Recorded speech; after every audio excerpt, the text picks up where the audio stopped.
Discouragement. I want to make a video to encourage you because if you are serving God, and I'm sure you are, you wouldn't be watching this video. There are going to be times when you are frustrated and possibly really discouraged. And it can be a big thing, or it can be something as small as something just doesn't work out right in your Sunday school class, or you're talking to a teacher who is depressed, so to speak, or frustrated because they didn't get to the end of the lesson before the clock ran out. Whatever the cause, there's something that we need to keep in mind, and that is our plans can be frustrated, but God's plans are never frustrated. I want to tell you a story, actually the life story of a Bible hero that you're all familiar with. And this guy went through so much discouragement. Just everything went wrong in his life, in his mind. But it was all in God's hands. And I want you to know that even the minor discouragements, even the major discouragements, they're no frustrations for God. God is going to do through you what he intends to do. And in the long run, you're going to be really excited when you stand with the Lord in eternity and he says, "Well done, good and faithful servant." So the person I'm talking about, by the way, there's an object in this story, and everything hinges on this object. This object is really nothing. It's just, in the course of world events, it's nothing, except for the fact that the thing that happened with this object actually changed future history radically. It affects us today. So let me tell you the story of Joseph, the son of Jacob. Joseph was this handsome young man. He had brothers who hated his guts. You know the story.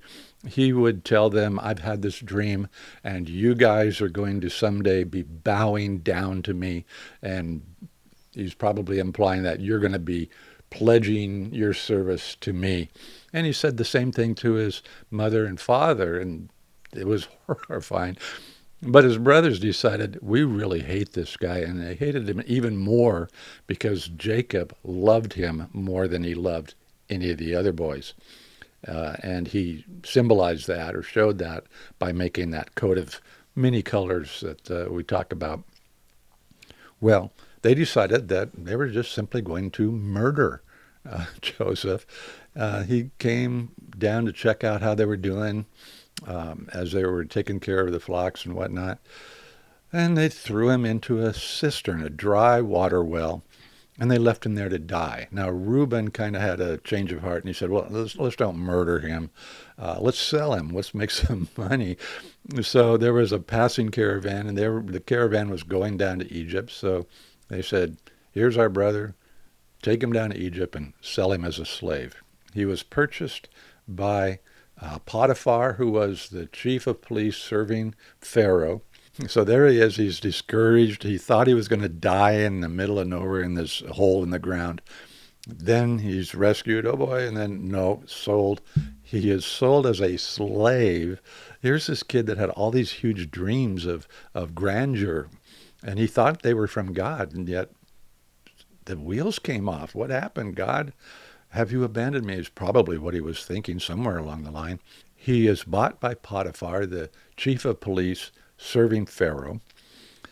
He goes into Pharaoh's household as a slave, works himself up because he's brilliant and he's dedicated and he works really to please God as much as whoever is his owner or his family, you know, his dad and mom and all that. He's really working for the Lord. So why all the frustration? I'm sure he was wondering.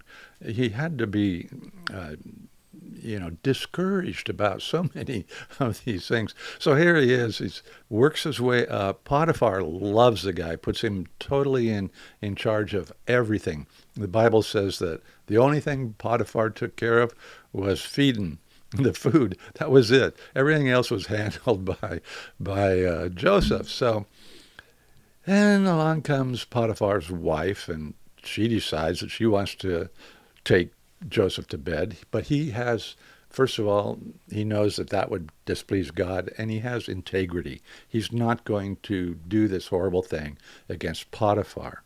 So she decides to make up a story that he attacked her. She tells that to Potiphar when he comes home. He flips out. He is the chief of police, so he takes him to the political prison, throws Joseph into the dungeon, and where I think Joseph must have been pretty discouraged. So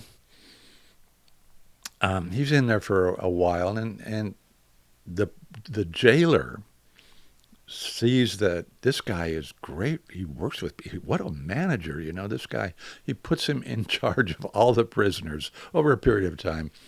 So Joseph is just this amazing person. Eventually, Pharaoh gets upset with a couple of his employees, the chief cupbearer, the chief baker. He throws them into prison, and they get to know each other with Joseph. And one day or one night, the two of them have dreams. And the dreams, they wake up the next morning. They're kind of like, whoa. And Joseph asked them, "What's the deal?" And they said, "There's nobody to interpret our dreams." Well, Joseph can interpret dreams. He does, and he says, "This guy, the chief cupbearer to Pharaoh, is going to be taken out of here in 3 days and restored to his position with Pharaoh." And the other guy, the baker, says, "Oh, well, I had a similar dream, but his dream turns out that in 3 days you're going to be hauled out of here and you're going to have your head removed." So, and both of those things happened. So, but another discouraging thing for Joseph as the cupbearer is being removed from the prison, or actually when he interprets the dream, he says, "So when Pharaoh takes you out of here in 3 days, remember me to him. Tell him about me in here." So naturally the cupbearer says, "Yeah, sure," and goes immediately to Pharaoh because it's Pharaoh's birthday. He's pulled out, goes to the party, and completely forgets about Joseph. Joseph is in that dungeon for 2 more years.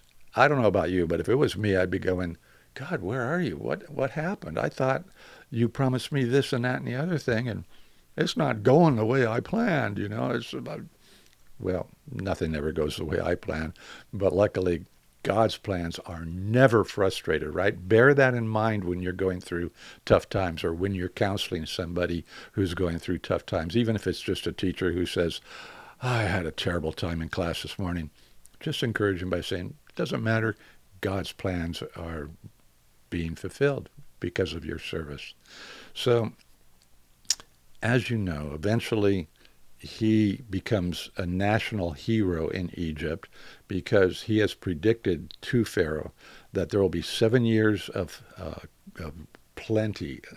The grain, everything, the crops are just going to be phenomenal for 7 years, followed by horrible, horrible famine that lasts for 7 years.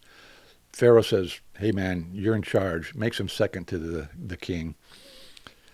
7 years go by, and what has happened during those 7 years, besides the fact that there's all this grain growing and everything's going great, is Joseph has commanded that storage facilities be built. He built cities with tons of storage.